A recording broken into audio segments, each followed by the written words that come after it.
Hey, Earth. This is Tom Jacobs from tdjacobs.com and also healingsuicide.com. And I want to do a brief video, a partial karmic profile of Jean Carroll, and frame it in terms of a larger process regarding healing Lilith issues. So in her chart, which you see here, the true Black Moon Lilith, which is the one I use, I don't use the mean position, which is what's most commonly available. And you can check out my Lilith playlist here on YouTube to find out why. There's a video called Mean versus True Black Moon Lilith. Or Mean versus True Lilith. But anyway, her true Black Moon at noon, if we don't have a birth time for her, at least not right now, not yet, is at 0 Virgo. So it could be in Leo, it could be in Virgo, because the true Black Moon it's a point that's a calculation of some other things, and so it can actually move quite quickly. It's not like a body, that we can anyway. So if she was born earlier in the day, it's in Leo, later in the day, it's in Virgo. So anyway, but that's not really the point of, that's not really what I want to put your attention on in her chart regarding her being so to speak, a symbol and a catalyst for certain Lilith healing processes. Stay tuned for more videos on Lilith. I haven't done some in a while, but I'm going to do some stuff on the Dobbs decision. I'm going to do stuff on the results of the Dobbs decision. Anyway, but I want to talk about Jean Carroll today a little bit. What I want to put your attention on is the South Node in Aquarius. Basically, when I do a karmic profile, I do the South Pluto, then the South Node of the Moon, South Node ruler by sign, and then the North Node. But I'm going to do a modified version of that today.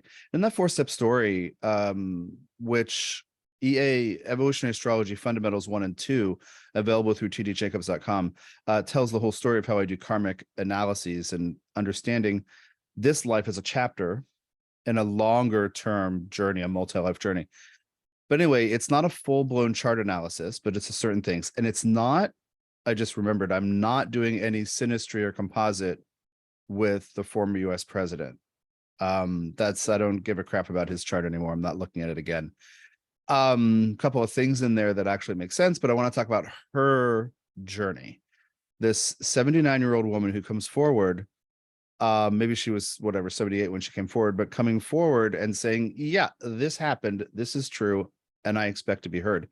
Talking about that part of her being a Lilith person. And now that this verdict is in, the civil trial is over, and she doesn't care about the money. For some people, that would of course make a huge difference in their lives after abuse and trauma and being attacked or whatever. But anyway, the money doesn't matter. And even if there had been no money, for her to be heard and taken seriously is huge. So anyway, and that's a turning point. But what I just want to point out a little about her backstory regarding her chart, multi-life journey. So the first thing is the South Node's in Aquarius, and there are 5 billion things we can say about this. But one thing I want to say is some people with South Node in Aquarius, it's easy to be detached. It's easy to have a kind of intellectual, objective mindset and see the world through this lens of objectivity. Like we heard the friend she called on the day of the assault, and the friend said, what you're describing is rape. That's rape. And she was like, oh gosh, really? Oh, that's part of a South Node in Aquarius, and the ruler Saturn being in Gemini retrograde too, by the way. We'll talk about that in a second. So she's conditioned in many lifetimes through a lens of Aquarius. Okay, I'm skipping that there's an asteroid there. I'm skipping Juno there. But what I want to talk about is the squares to the nodes next. Venus in Scorpio squares to the nodes. And how I deal with squares to the nodes in my evolutionary astrology practice is an unresolved issue. Let's say that you know 4 or 5 things about this energy and how to live it really, really well. But what if there are 9 or 10 key things anybody would need to know to be healthy and happy with this energy? So there's an unresolved issue. Maybe you trip over your shoelaces in a bunch of lives regarding this energy. Well, Venus is our values and our relating style. And in Scorpio, there's that depth and that sense of power issues that come up, right? Like Jean Carroll's Venusian self works in a deep way. And also May, if she doesn't use the energy, may create a vacuum, as any of us, if we don't use an energy in our chart, we can create a vacuum and something can rush in to fill the void, to fill the vacuum.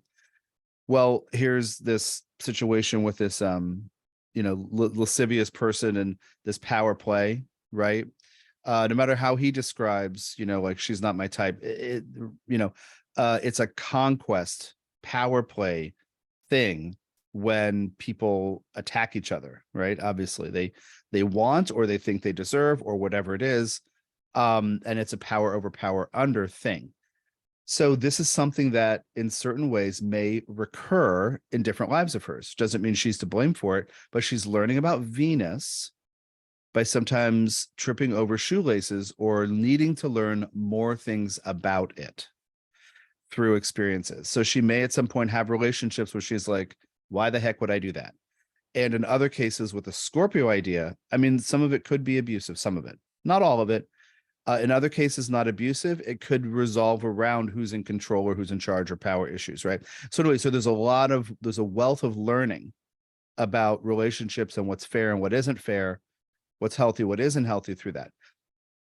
Nessus in Taurus opposite it, also square the nodes. So again, an unresolved issue. The way I work with Nessus includes that we live in two worlds and we are trying to behave as if we're civilized, but we're animals. So square the nodes says it's in Carroll's journey, but also in her family system throughout some generations. Because that's the signifier of the South Node. Family level soul contracts is part of the South Node symbolism. So Nessus square the nodes says people in my family throughout generations, including me, we're trying to figure out how to allow instinct, how to allow animalistic desires and urges, but also be polite and not hurt people. And most people, I should say, regarding their Nessus energy, they are suppressed. We as a culture sometimes could be typified as sexually repressed in certain ways. So Nessus square the nodes says, I'm learning about this, especially in Taurus, the sensuality, etc. So there's that setup in there, Venus and Scorpio opposing Nessus, and they're square the nodes. So she has seen a bunch of different stuff in different lives that doesn't work, including when people can't control themselves. Okay, so just keep this in mind. And then we have Pluto, which I typically start with as the first step of the story. But here it's on the North Node, which means that with the South Node conditioning, she's used to the South Node. Families of origin, conditioning environments in every life do the Aquarius South Node thing. With these unresolved issues of Venus and Scorpio and Nessus and Taurus square the nodes. Tripping over the shoelaces about power issues, sensuality, and Nessus, actually, by the way, when I say urges and desires and animalistic drives, it's quite often Nessus people, when it's strong, they've been exposed to or they experience a suppression of anger or any intense desire or emotion. And then periodically it can come out as an eruption, like lashing out, a volcanic eruption, or somebody blowing their lid. So it's possible for some people with strong Nessus energy in their charts, especially including the nodes and Pluto, which she does, to have come from a family system where somebody repressed anger but periodically blew up. That's just a generic way to think about it. It doesn't always involve abuse. It doesn't, you might hear from some sources, it involves incest and alcoholism, and it doesn't always involve those things, but it involves suppression. And if you think about it, if people are trying to suppress their desire, drinking is one way to do that. So it kind of works in that explanation, but it's not always like that. Okay. It can involve food. It can involve sexuality. It can involve anger. It can involve whatever. Okay. So then Pluto in Leo says, I need to express myself. I need to own my voice. It's retrograde. I'm trying to figure out the right way to do that. Right. South Node in Aquarius, I am conditioned to be objective, and I may sometimes be indifferent about certain things. I may be detached, intellectual, a thinker, detached, dissociated sometimes, not in my body sometimes, right? So Pluto in Leo says, I need to share my voice and my contribution and my creativity, which of course she's done in spades for decades through writing and creative work.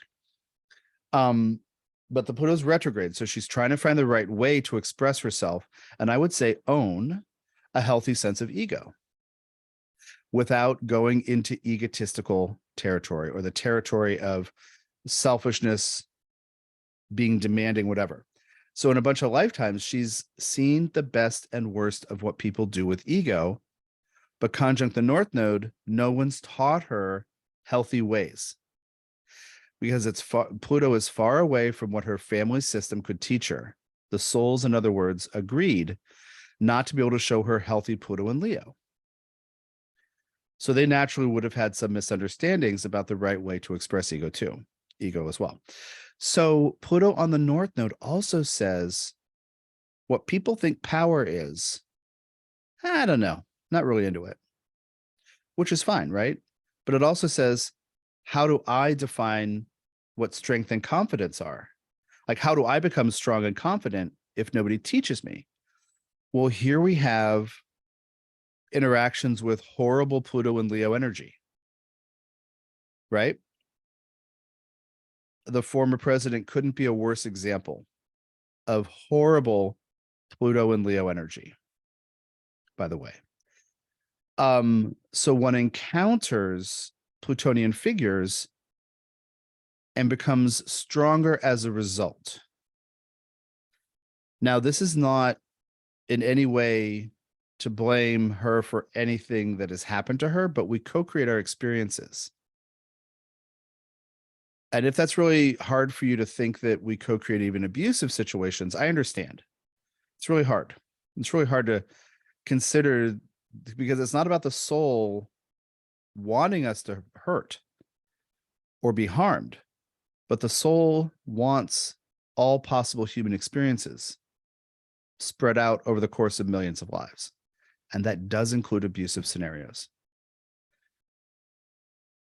I work really hard to teach people to come out of victim perpetrator consciousness, but we do feel victimized. We do have experiences where we are victims.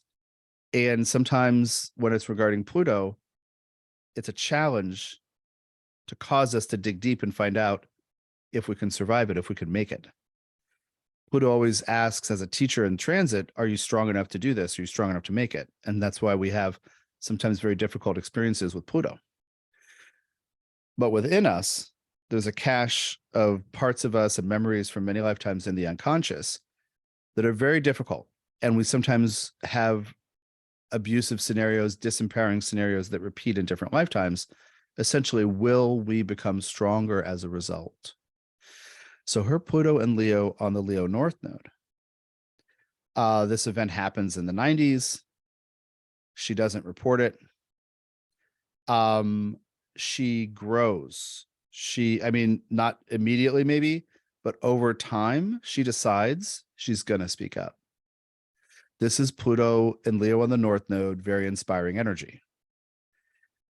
So if there had been no monetary damages awarded, but he had been found culpable for at least something, this is a victory for her because she spoke up. She's even now, doing interviews in the days following, the thing. Today's May 11th, following the verdict. And you can see this level of maturity that wasn't with her. You can assume it wasn't with her when the event happened.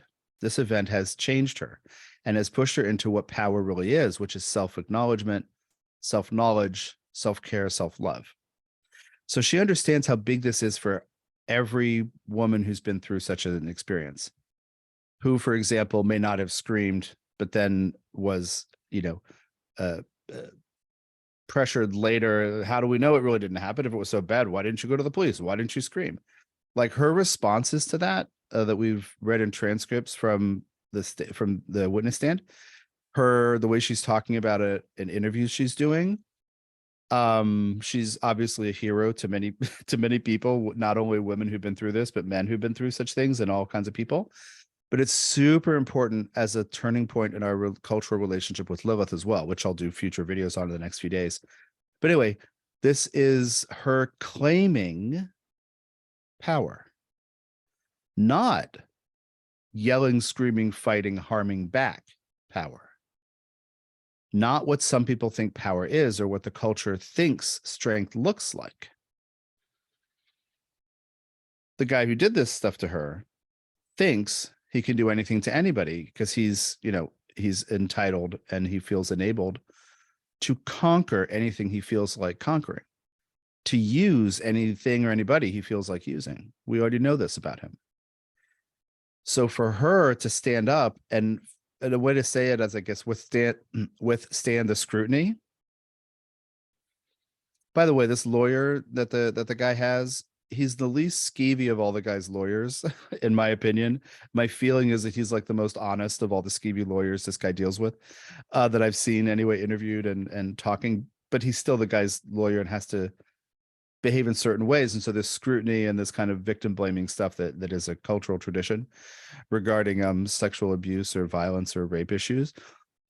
She stood up to that and she used all that Gemini wit and the Sagittarius wit, to counter it and hold her ground, holding her ground without being intimidated.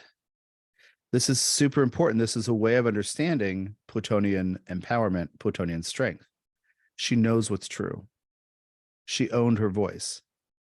She went through the process. And she said, the money doesn't matter, but she wanted her voice and her life back.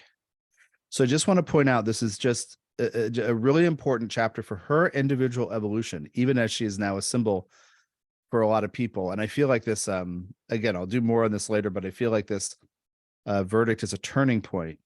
And she is obviously the focal point of the symbol of this, but it's a turning point in not just like a bumper sticker that says believe women, or a pin on a lapel that says I believe women or something, but going through the process and being validated.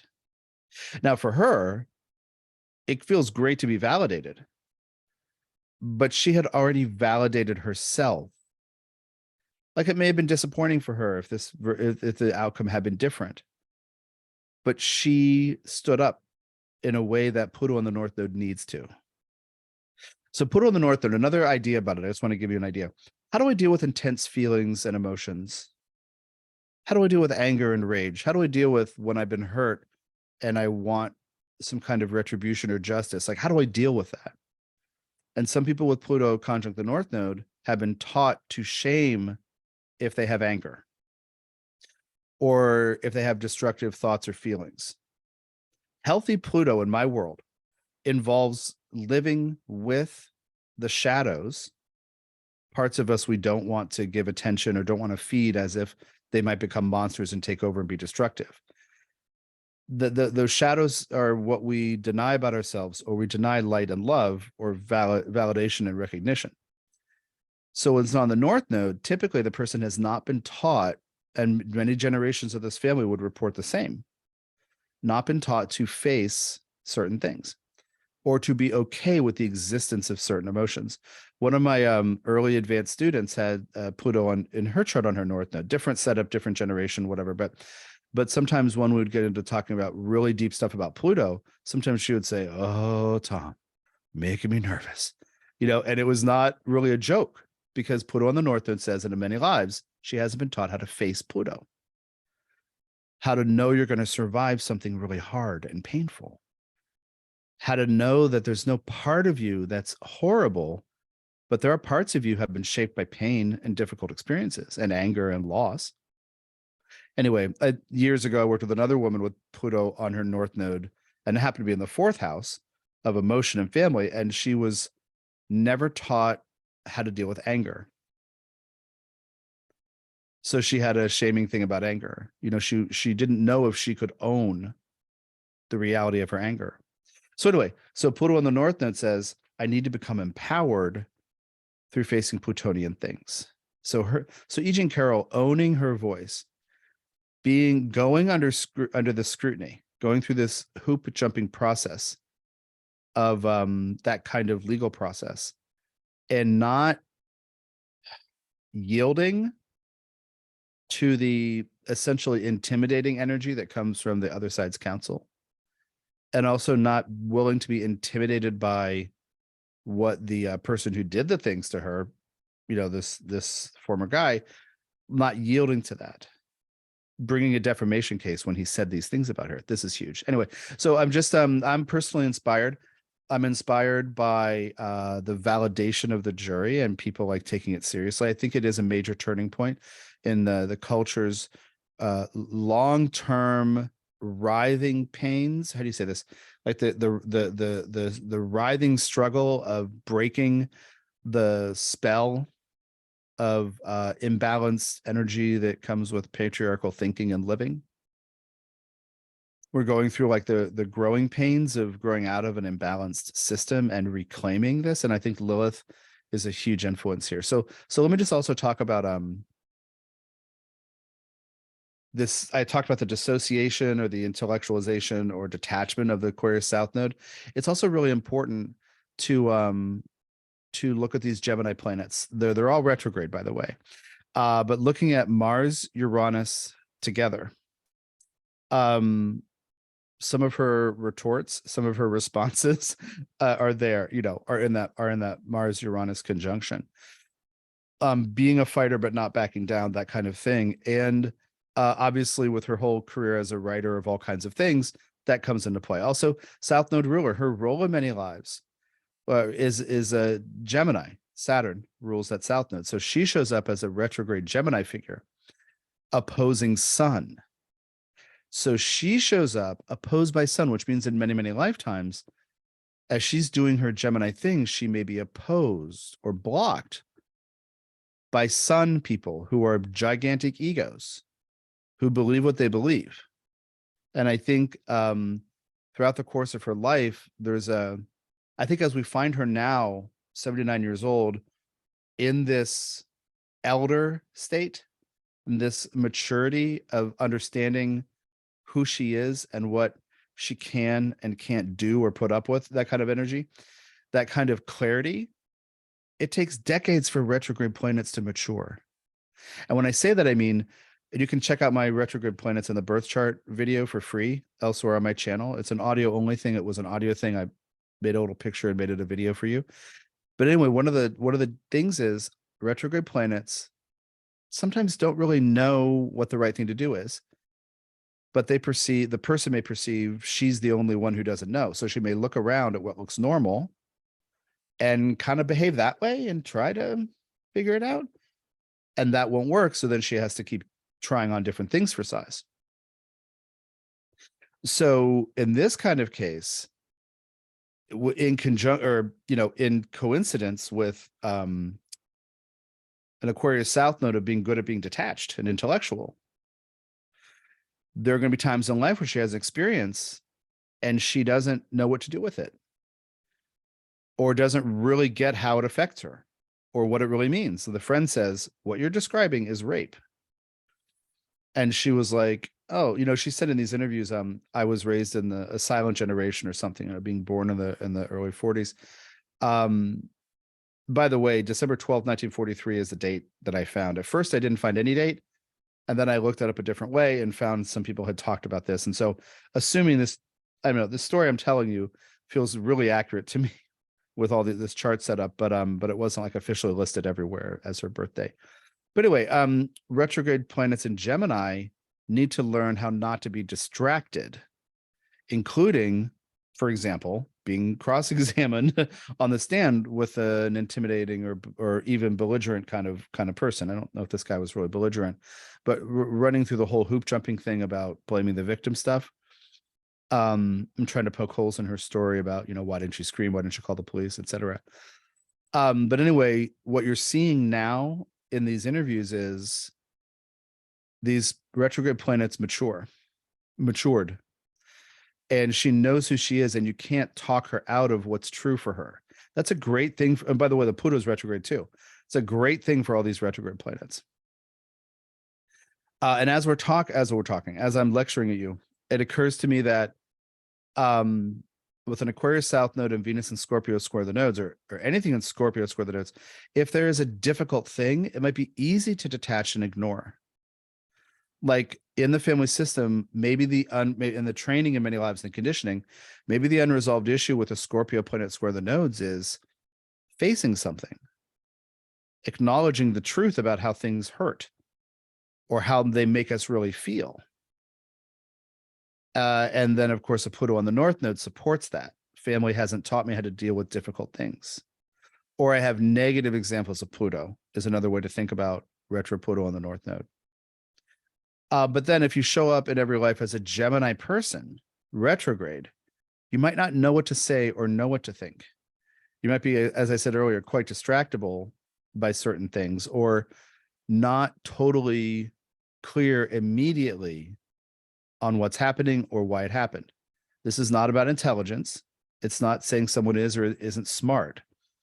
It says that the way they process information has a unique layer to it, especially with Uranus in there. So having the sun opposing the South Node ruler means the person minding her own business may attract very strong-willed others who impose their will or who tell a person who she is. So this, most important experience, I would wager, I think it's safe to say, let me say it that way, has given her the opportunity over these intervening couple of decades or 2.5 decades to really acknowledge the truth of things and to really see certain other people for what they are, and to thereby acknowledge her own experience and overcome doubt that she has the right to be affected by her experiences, that she has the right to stand up and own her voice, etc. And one of the last things I want to say here is she also mentioned in the early days and weeks after this experience, wondering if, like feeling shame, wondering if she was to blame. And this is a chronic global problem regarding the imbalanced patriarchal sexuality, Lilith issues in general. And the course that I've channeled, Loving Lilith, the subtitle is An End to Shame. Because shame about these experiences is the biggest problem afterward. If you carry shame, if you are willing to be shamed, other people might hand shame to you. You might accept and internalize it if you wonder if you did something wrong. No, you didn't. It doesn't matter what you were wearing. It doesn't matter if you'd been drinking. A violation is a violation. No means no. So I've channeled that course to help you dig down into, the places where shame exists, because we want you to stop being willing to carry shame, to accept it, to internalize it. The course also explains a lot about the genesis of patriarchy and why the collective, why all that is, why goddess and God consciousness has chosen to go through this. Also, my Lilith book is an astrology book based on this. And then the channeled book, not about astrology, but the channeled book is Goddess Past, Present, and Future. I'll put links to all these in the description of the video. But as Carroll feels triumphant and people all over, of course, not everybody, but many people are excited that this could be a turning point, I do believe it is. I do believe it's a turning point in acknowledgement and validation. And again, here you have this person who, in a certain way, is an unlikely candidate to stand up and own her voice, but she did it. And so all of us can own our voices surrounding these issues. Thank you for your time and energy. I hope this has been in some way helpful. And that you're also excited about this being a turning point. So anyway, check out my work at tdjacobs.com and also the links below in the description. And yeah, be in touch if I can be of service to you in any way, and check out Loving Lilith. Take care.